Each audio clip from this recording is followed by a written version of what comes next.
너희는 두려워 말고 보라. 너희를 인도한 나를 보라.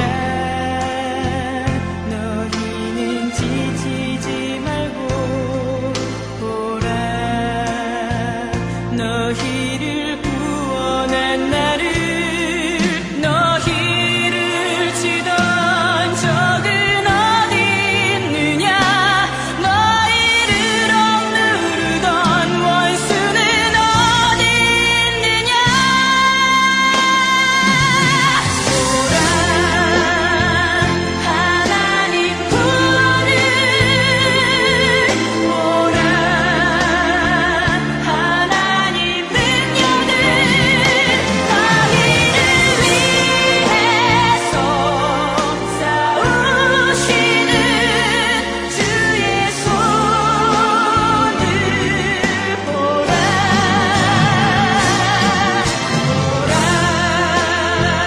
하나님 구원을. 보라, 하나님 능력을. 너희를 위해서 싸우시는 주의 손을 보라. 보라, 하나님 구원을. 보라, 하나님 능력을. 너희를 위해서 싸우시는 주의 손을 보라. 보라, 하나님 구원을. 보라, 하나님 능력을. 너희를 위해서 싸우시는 주의 손을 보라. 주의 손을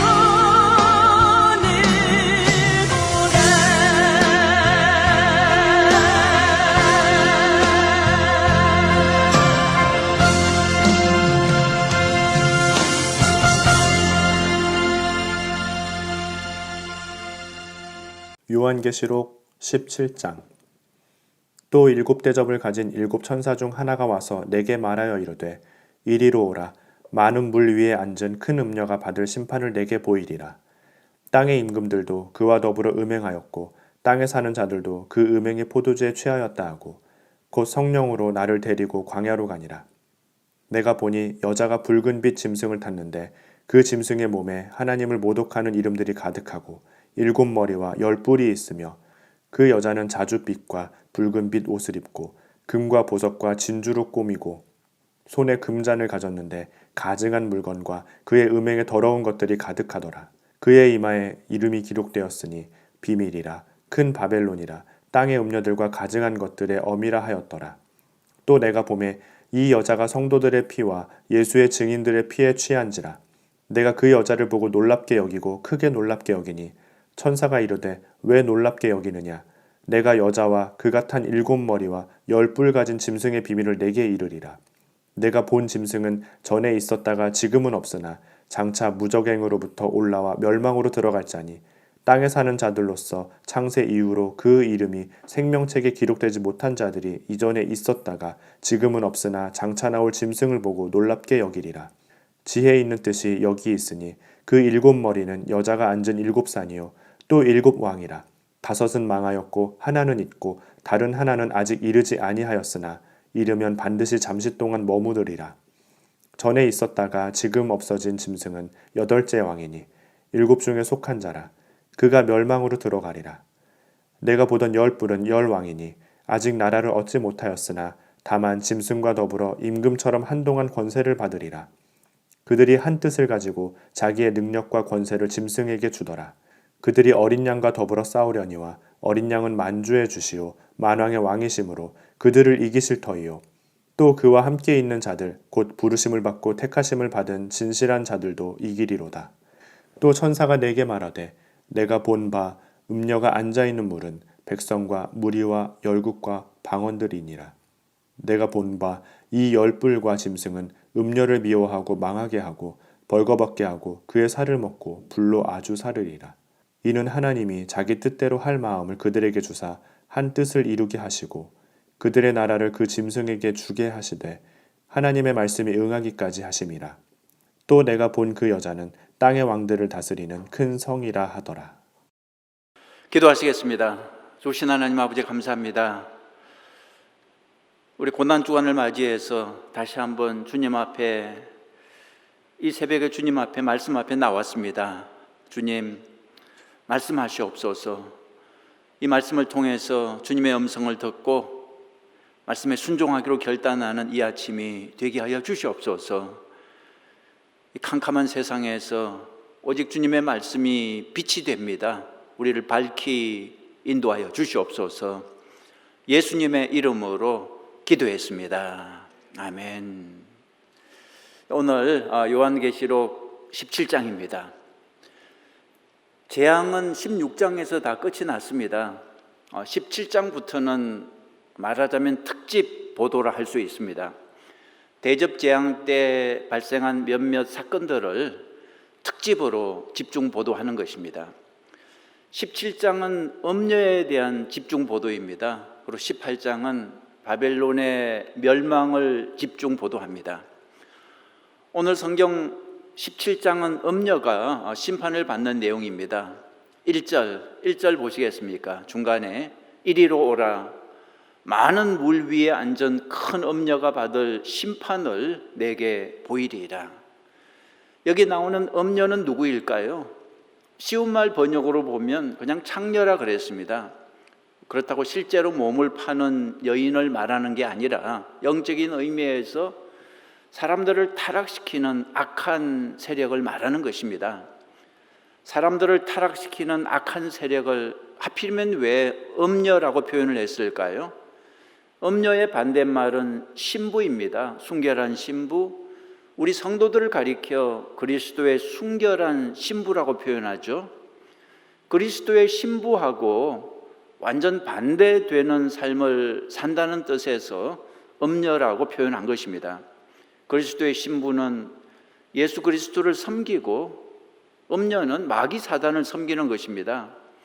음녀의 정체를 알 수 있는 표현이 있는데 1절 다시 보시면 음녀가 많은 물 위에 앉아 있다는 그 표현을 보십시오. 많은 물 위에 앉은 큰 음녀가 앉은 많은 물 위, 여기가 어디일까요? 많은 물 위가 어디일까요? 많은 물 위는 바다를 의미하죠.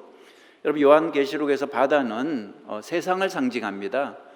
많은 물 위에 앉아 있다는 것은 세상 모든 나라와 민족을 지배한다는 뜻입니다. 이 마지막 때에 음녀가 타락한 세상을 지배한다는 뜻입니다. 15절에 정확한 해석이 나오죠. 또 천사가 내게 말하되 내가 본 바 음녀가 앉아있는 물은 백성과 무리와 열국과 방언들이니라. 음녀는 타락한 세상을 지배합니다. 그런데 이 음녀는 심판을 받을 것이라 그랬습니다. 1절 끝에 보시면 음녀가 받을 심판을 내게 보이리라 그랬습니다. 하나님의 심판을 받게 될 이 음녀의 정체는 5절에 나옵니다. 5절에 그의 이마에 이름이 기록되었으니 비밀이라 큰 바벨론이라 땅의 음녀들과 가장한 것들의 음이라 하였더라. 이 음녀의 정체는 큰 바벨론이라는 거죠. 땅의 음녀들과 가장한 것들의 음이라 했습니다. 바벨론이 무엇입니까? 바벨론은 구약에서 이스라엘을 공격하고 이스라엘 백성들을 노예로 끌고 간 나라입니다. 계시록에서 바벨론은 타락한 세상을 상징합니다. 타락한 세상 바벨론을 지배하는 음녀가 무슨 짓을 하는지 한번 보죠. 2절 보시면 땅의 임금들도 그와 더불어 음행하였고 땅에 사는 자들도 그 음행의 포도주에 취하였다 하고, 자, 음녀가 하는 일은 세상 사람들로 하여금 취하게 하는 것입니다. 죄악에 취하게 하는 것입니다. 자, 이 음녀의 영적인 배경을 3절이 설명하고 있습니다. 음녀의 영적인 배경 3절, 곧 성령으로 나를 데리고 광야로 가니라. 내가 보니 여자가 붉은 빛 짐승을 탔는데 그 짐승의 몸에 하나님을 모독하는 이름들이 가득하고 7머리와 10뿔이 있으며 그랬습니다. 음녀가 붉은 빛 짐승을 타고 있습니다. 이 짐승은 적그리스도를 상징합니다. 용이 두목이었죠. 그 다음이 짐승입니다. 그 다음이 거짓 선지자. 짐승이 음녀를 등에 태우고 있는데 짐승과 음녀의 밀접한 관계를 알 수 있습니다. 자, 음녀의 옷 모양을 한번 보죠. 4절이 설명하는데요. 그 여자는 자줏빛과 붉은빛 옷을 입고 금과 보석과 진주로 꾸미고 손에 금잔을 가졌는데 가증한 물건과 그의 음행에 더러운 것들이 가득하더라 그랬습니다. 이 자줏빛과 붉은빛 옷을 입고 각종 보석으로 꾸민 것은 음녀가 자기 정체를 화려한 치장으로 숨기고 있다는 것입니다. 여러분, 독버섯이 화려한 것처럼 음녀도 화려합니다. 그러나 독버섯 먹으면 죽는 것처럼 음녀도 화려하지만 그 속에는 독이 있습니다. 위선이 있고 거짓이 있고 죽음이 있습니다. 음녀는 손에 금잔을 들었는데 잔의 겉모습은 화려한 금이지만 그 속에 무엇이 들어있다 했습니까? 가증한 것과 음행의 더러운 것들이 가득하다 했습니다. 여러분, 모든 악의 정체가 바로 이렇습니다. 겉으로 볼 때는 화려하고 매력적이죠. 그러나 속에는 더럽고 비참한 모습이 숨어 있는 것입니다. 악이 우리를 유혹합니다. 달콤해 보입니다. 멋있어 보입니다. 그러나 막상 그 속에 들어가 보면 더럽고 비참하고 흉측한 것입니다. 헐리우드 배우들을 생각해 보세요. 겉으로는 얼마나 화려합니까? 그러나 속은 더럽고 초라합니다. 돈과 마약과 섹스에 취해 있는 사람들이 너무나 많습니다. 여러분, 잊지 마십시오. 마귀는 광명한 천사로 가장합니다. 그러나 속에는 이리떼의 모습으로 성도의 목숨을 노린다 그랬습니다. 고린도후서 11장 13절에 보니까 저런 사람들은 거짓 사도요 괴울의 역군이니 자기를 그리스도의 사도로 가장하는 자들이니라. 이것이 이상한 일이 아니라 사단도 자기를 광명의 천사로 가장하나니 그러므로 사단의 일꾼들도 자기를 의의 일꾼으로 가장하는 것이 또한 큰 일이 아니라 저희의 결국은 그 행위대로 되리라 그랬습니다. 다시 말씀드리지만 이 마지막 때에 정말 분별력이 있어야 됩니다. 진짜와 가짜를 분별할 수 있어야 됩니다. 거짓 선지자를 분별할 수 있어야 하고 성령과 악령을 분별할 수 있어야 됩니다. 겉모습만 보고 속으면 안 됩니다. 하나님의 말씀을 기준으로 판단해야 됩니다. 열매를 봐야 됩니다. 분열시키는 것은 마귀입니다. 성령은 하나 되게 하는 것입니다. 자, 음녀의 특징을 보면 음행입니다. 음행. 4절 보시죠. 4절. 그 여자는 음행에 더러운 것들이 가득하더라 그랬습니다. 음행이 무엇입니까? 음행은 말 그대로 음란한 행동이죠. 간음하는 행동. 영적인 의미에서 음행은 신랑이신 예수님을 배신하고 우상과 더불어 간음을 하는 것입니다. 우상 숭배가 바로 영적인 간음이죠. 우상 숭배는 예수님의 신부인 우리가 신랑이신 예수님을 배신하고 다른 사람에게 몸을 파는 것과 같은 것입니다. 우리는 오직 하나님만 사랑하고 하나님만 예배해야 하는데 하나님을 배신하고 우상을 숭배하는 것이 바로 영적인 음행이라는 거죠. 5절 보시겠습니까? 그의 이마에 이름이 기록되었으니 비밀이라 큰 바벨론이라 땅의 음녀들과 가증한 것들의 음이라 하였더라. 이마에 기록된 이름은 그 사람의 정체를 표시합니다. 이마에 666 인이 있으면 짐승에 속한 사람이죠. 이마에 어린 양의 인이 있으면 하나님의 자녀죠. 음녀의 이마에는 무엇이 있습니까? 바벨론이라 적혀 있습니다. 음녀의 정체가 바로 바벨론이라는 거죠. 바벨론이 무슨 뜻이라 그랬습니까? 땅의 음녀들과 가증한 것들의 음이라는 뜻입니다. 다시 말해 모든 악의 근본입니다. 세상에 유행하는 모든 죄악의 상징입니다. 6절 보시겠습니까? 또 내가 보매 이 여자가 성도들의 피와 예수의 증인들의 피에 취한지라 내가 그 여자를 보고 놀랍게 여기고 크게 놀랍게 여기니. 자, 지금까지 음녀가 얼마나 많은 성도들을 해쳤는지 알 수 있습니다. 성도들을 넘어지게 하고 해치고 기뻐하는 아주 잔인한 성품을 가지고 있다는 거죠. 자, 7절 보시죠. 천사가 이르되 왜 놀랍게 여기느냐?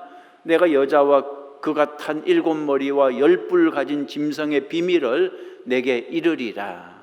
이 비밀을 밝힌다는 것은 그 속성을 드러낸다는 것입니다. 정체를 보여주겠다는 거죠. 자, 8절의 정체가 드러납니다. 음녀는 8절 보시면 짐승입니다. 8절 내가 본 짐승은 전에 있었다가 지금은 없으나 장차 무적행으로부터 올라와 멸망으로 들어갈 자니 땅에 사는 자들로서 창세 이후로 그 이름이 생명책에 기록되지 못한 자들이 이전에 있었다가 지금은 없으나 장차 나올 짐승을 보고 놀랍게 여기리라. 이 짐승은 사단을 상징합니다. 사단이 천년왕국 동안에는 무적행에 갇혀서 없어지죠. 그러나 천년왕국이 지나면 다시 무적행에서 올라옵니다. 그래서 최후의 영적 전쟁을 일으키는데 그때 생명책에 기록되지 못한 사람들은 사단을 따르게 된다는 것입니다. 9절, 10절은 사단의 종노릇을 하는 왕들에 대해서 설명합니다. 9절 보시죠. 지혜 있는 뜻이 여기 있으니 그 7머리는 여자가 앉은 7산이요 10절 또 7왕이라 5은 망하였고 하나는 있고 다른 하나는 아직 이르지 아니하였으나 이러면 반드시 잠시 동안 머무르리라. 7머리는 7왕을 상징한다 했습니다. 그런데 5왕은 이미 망했다는데 누구입니까?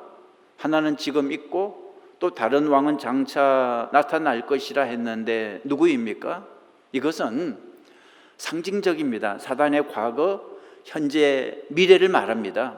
과거에도 사단의 종노릇 하는 왕이 있었고 현재도 그런 왕이 있고 또 장차 미래에도 있을 것이다. 그런 뜻입니다. 과거에는 바벨론 제국, 로마 제국이 사단의 종노릇을 했죠. 지금은 북한과 같은 나라, 중국, 이란 이런 나라가 교회를 박해하면서 사단의 종노릇을 하고 있지 않습니까?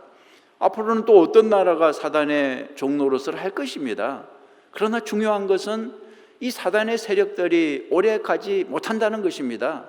교회를 박해하는 나라는 반드시 하나님이 심판하십니다. 11절에 전에 있었다가 지금은 없어진 짐승은 8째 왕이니 7 중에 속한 자라 그가 멸망으로 들어가리라. 사단의 종노릇을 하는 왕들은 나타났다가 활동하다가 금방 사라진다는 것입니다. 결국은 멸망한다는 거죠. 여러분, 악인은 바람에 나는 개와 같습니다. 금방 보이다가 금방 사라질 것입니다. 악인의 길로 다니지 마십시오. 의인의 길로 가십시오. 악인의 길은 멸망입니다. 의인의 길은 영원하고 축복의 길입니다. 12절 보시죠. 내가 보던 10뿔은 10왕이니 아직 나라를 얻지 못하였으나 다만 짐승과 더불어 임금처럼 한동안 권세를 받으리라 그랬습니다.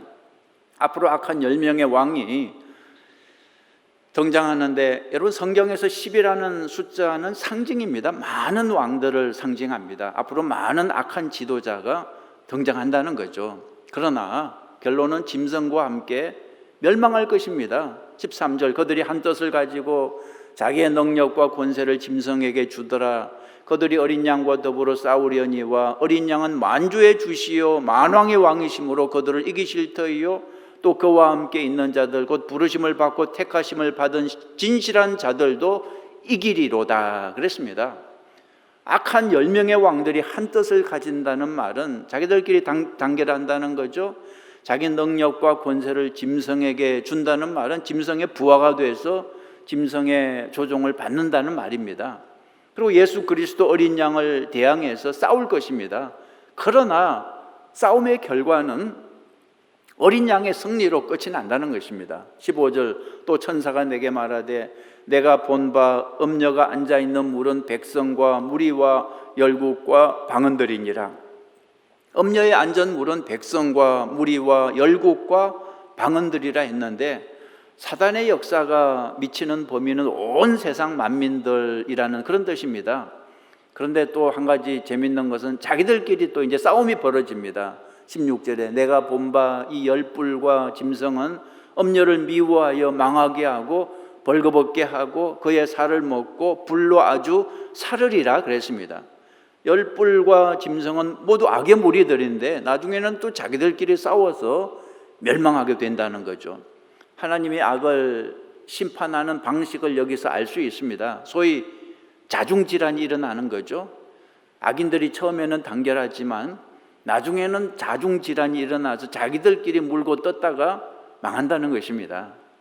자, 하나님 찾아보죠. 17절 하나님 이는 하나님이 자기 뜻대로 할 마음을 그들에게 주사 한 뜻을 이루게 하시고 그들의 나라를 그 짐승에게 주게 하시되 하나님의 말씀이 응하기까지 하심이라 그랬습니다. 결국은 무슨 뜻입니까? 모든 것이 하나님의 뜻대로 된다는 것입니다.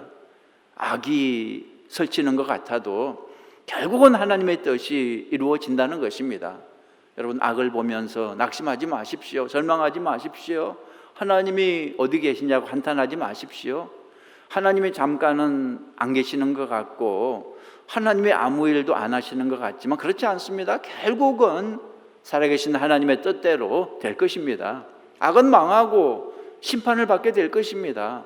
하나님의 말씀은 반드시 이루어진다는 것입니다. 자, 나를 찾아보겠습니다. 우리가 할 일은 무엇입니까? 끝까지 하나님을 신뢰하는 것입니다. 하나님의 뜻이 이루어질 것을 신뢰하는 것입니다. 그리고 오직 하나님만 경배하는 것입니다. 우상숭배를 거부하고 오직 하나님만 섬기겠다고 다시 한번 결단하는 여러분 되시기를 간절히 바랍니다. 기도 제목 드리겠습니다. 첫째, 음녀의 유혹에 넘어가지 않도록 우리를 지켜주소서. 악인의 길로 가지 않고 오직 말씀의 길로 가게 하옵소서. 그렇게 기도하시기 바랍니다. 많은 유혹이 있습니다. 이 마지막 때에 악한 마귀 사탄이 음녀가 짐승이 활동하면서 적그리스도 활동하면서 우리를 미혹합니다. 분별력이 있어야 됩니다. 음녀의 유혹에 넘어가지 않도록 주님 우리를 지켜주소서. 두 번째는 이 바벨론에 소망을 두지 않고 하나님의 나라에 소망을 두게 하소서. 기도하시기 바랍니다. 악한 세상 바벨론, 이 바벨론은 멸망할 세상입니다. 여기에 소망을 두지 말고 우리는 나그네처럼 세상을 살아갑니다. 우리는 천국 백성으로 천국의 소망을 두고 하나님의 나라에 소망을 두고 살게 하소서. 그렇게 기도하시기 바랍니다. 세 번째, 이 코로나 재앙이 속히 끝나게 하여 주시옵소서. 이 재앙을 통해서 온 세계가 회개하고 하나님께 돌아오게 하소서. 마지막으로 교회가 함께 모여서 예배드리는 날이 속히 오게 하소서. 이제 돌아오는 주일이 부활주일인데 하나님 속히 교회가 주님 전에 모여서 함께 온 교회가 찬송하고 예배하는 날이 속히 오게 하소서. 기도하시기 바랍니다. 그리고 우리 교우들 가운데 직장을 잃고 사업을 잃고 경제적인 어려움 또 가정적인 건강의 어려움 때문에 고통당하는 그들을 위해서 중보하면서 기도하십시오. 하나님, 이 재앙의 때를 믿음으로 이겨내게 하여 주시옵소서. 이 재앙의 때에 믿음을 발휘해서 주님과 더욱더 가까워지는 저희들 되게 하여 주옵소서. 우리 같이 기도하겠습니다. 좋으신 하나님 아버지, 주님, 이 캄캄한 때에 저희들 주님을 바라봅니다. 주님이 빛이 되어 주시옵소서. 주님이 소망이 되어 주시옵소서. 이 마지막 때에 악한 마귀 사탄이 우는 사자처럼 우리를 공격하고 있습니다. 많은 영혼들을 미혹하고 있습니다. 음녀가, 적그리스도가, 거짓 선지자가, 악한 영들이 활동하고 있습니다. 하나님, 저희들에게 분별력을 주시옵소서. 거짓과 참을 분별할 수 있는, 악령과 성령을 분별할 수 있는 분별력을 주시옵소서. 세상을 쫓아가지 않고 우상을 쫓아가지 않고 나와 내 집은 오직 하나님을 믿겠다고 하나님을 섬기겠다고 결단하는 시간이 되게 하여 주시옵소서. 주님, 이 새벽에 주님 저희들의 마음을 만져주시고 우리들의 가정을 주님 만져주시고 주님 도와주시옵소서. 주님 소망을 주시옵소서. 주님이 빛이 되어 주시옵소서. 우리 교회가 속히 주님 전에 모여서 함께 찬송하고 예배하는 날이 속히 오게 하여 주시옵소서. 하나님, 이 어려운 때 고난의 때에 믿음을 더하여 주시옵소서. 믿음이 자라고 성숙해지게 하여 주시옵소서. 하나님, 더욱더 하나님을 사랑하고 오직 주님만 예배하겠다고 결단하는 하나님 그런 기간이 되게 하여 주시옵소서.